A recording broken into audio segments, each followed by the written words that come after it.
Selamat bertemu kembali saudara-saudara yang dikasihi oleh Tuhan Yesus Kristus di dalam renungan singkat Gereja Metodis Injili Menara Pengharapan Bandung. Kita akan merenungkan firman Tuhan dari Kisah Para Rasul 9 ayat 1 sampai dengan 19a.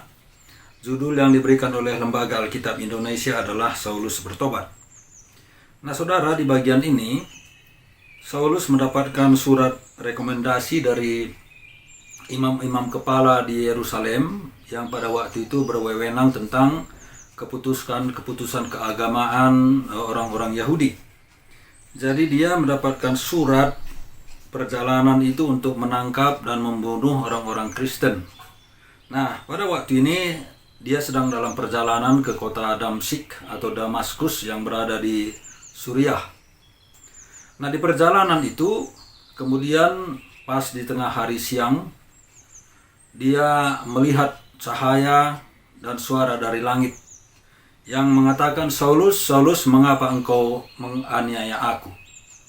Lalu Saulus bertanya, ya pada waktu itu Saulus atau Paulus itu nama yang sama sebetulnya. Dia bertanya, "Siapakah engkau Tuhan?" Lalu Tuhan Yesus menjawab, "Akulah Yesus yang kau aniaya itu." Nah saudara yang dikasihi oleh Tuhan Yesus Kristus, dari cerita ini kita bisa melihat bahwa Tuhan Yesus itu sendiri menyamakan dirinya dengan jemaat yang sudah dan akan dianiaya atau rencana dianiaya oleh Paulus atau Saulus. Dan di perjalanan itu dia mengatakan, "Mengapa engkau menganiaya aku?" Nah saudara-saudara dikasihi Tuhan Yesus Kristus, ini di sini kita bisa melihat bahwa apa yang dialami oleh umat Tuhan itu juga merupakan sesuatu yang dirasakan oleh Tuhan itu sendiri, yaitu Tuhan Yesus Kristus. Tetapi yang menarik pada bagian ini adalah ketika umat Tuhan dianiaya dan dilanjutkan atau mau dianiaya oleh Paulus, Tuhan Yesus tidak menunjukkan kuasanya di sana. Dalam artian dia tidak membalas dendam, dia tidak menaruh kebencian, dia tidak menaruh kemarahan kepada Saulus. Walaupun kemudian dampaknya adalah Paulus atau Saulus ini kemudian menjadi buta 3 hari lamanya. Nah karena dia sudah buta, maka kemudian orang-orang yang mendampingi dia membawa dia masuk ke dalam kota.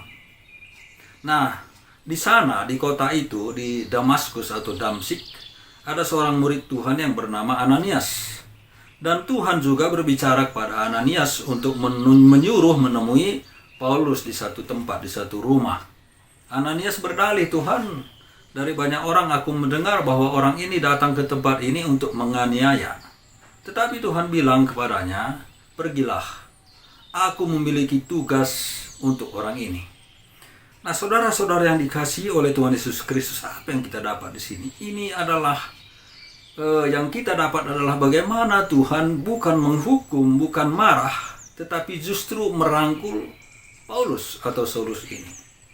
Nah Tuhan kemudian memberikan tugas kepadanya. Setelah Ananias datang menemui Paulus, maka Ananias menumpangkan tangan. Paulus kemudian bisa melihat kembali, lalu dia diberi makan. Karena sudah 3 hari 3 malam dia tidak makan. Dan Ananias mengatakan pesan bahwa Paulus ini punya tugas dari Tuhan. Nah Bapak Ibu, coba Bapak Ibu bayangkan, dia ini adalah penganiaya umat-umat percaya pada waktu itu.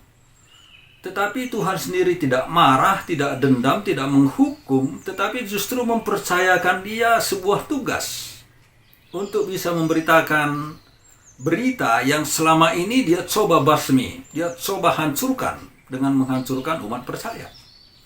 Nah, kita lihat ini kesabaran Tuhan, belas kasihan Tuhan, bahkan Tuhan mempercayakan satu tugas pelayanan yang besar bagi dia, walaupun dia sedang dalam perjalanan membasmi orang-orang yang percaya kepada Tuhan Yesus Kristus.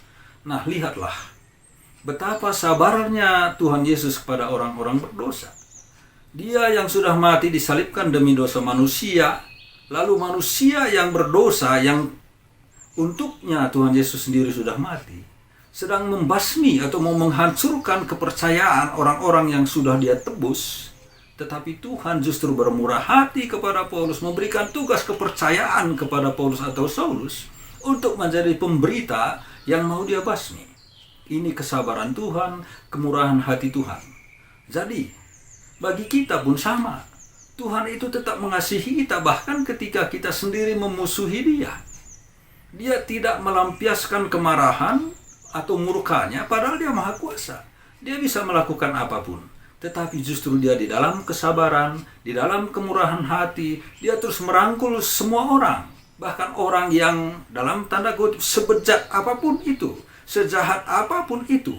Itulah kasih. Kasih dari Tuhan kita Yesus Kristus. Dan itu berlaku bagi semua orang.